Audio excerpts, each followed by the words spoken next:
What's good, y'all? It's Team Early Captain Philadelphia Freeway, and you're watching Montreality.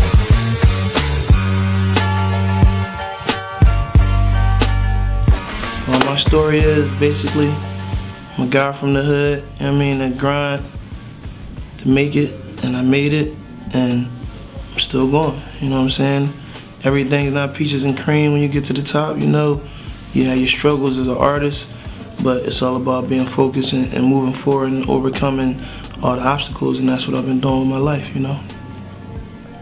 In the beginning, I was a good student, you know, like early on I was getting good grades, but as I got older, you know, like a lot of younger black males, I was seeking attention, you know, so I would do little stupid stuff in the class, but nothing too outrageous, you know, but that's the type of student I was.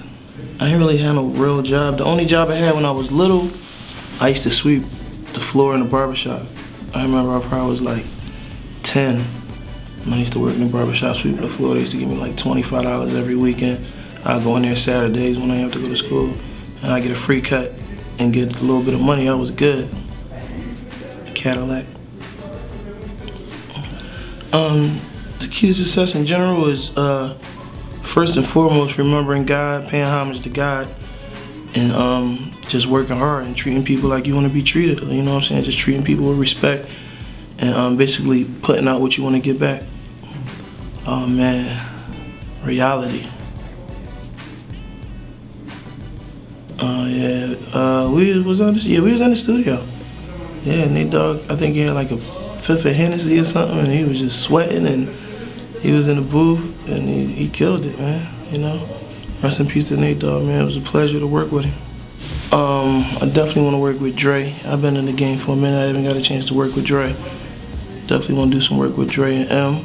Up and coming people, I want to do something with Kendrick Lamar. I'm feeling his I just like artists that challenge the game and come with something different, you know what I'm saying? So I want to do some work with Nas before it's all said and done.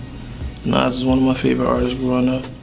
We getting ready to drop a project called Freedom of Speech, sponsored by Karma Loop Music and sponsored by Rocksmith Clothing. That should be coming to y'all sometime in April. It's gonna be crazy. You know, the concept of freedom of speech, basically self-explanatory freedom of speech, you know, just letting people know I got the freedom to say what I want, do what I want. And we dropped the first leaker off of it. It's called Master of Ceremony.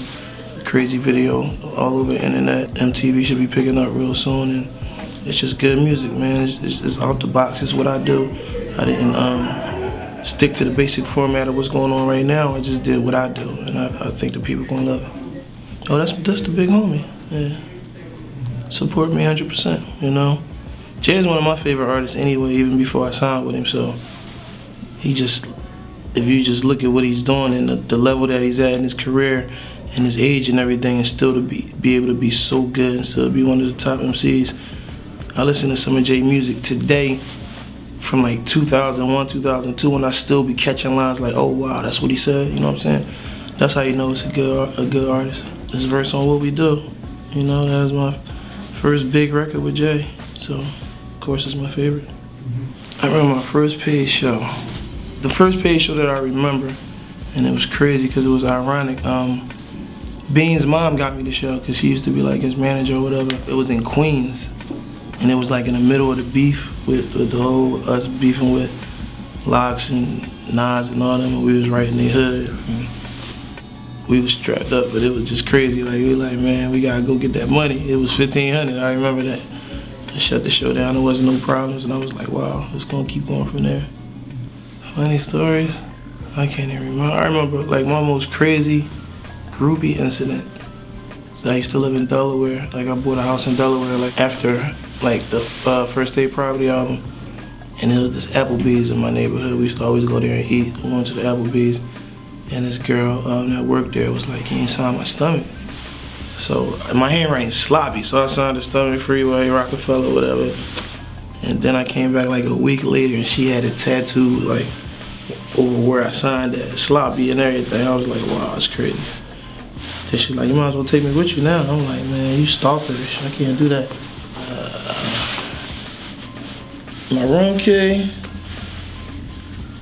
some oils, some Emerald Fidosa, you know what I mean? Smell good. And some Canadian money.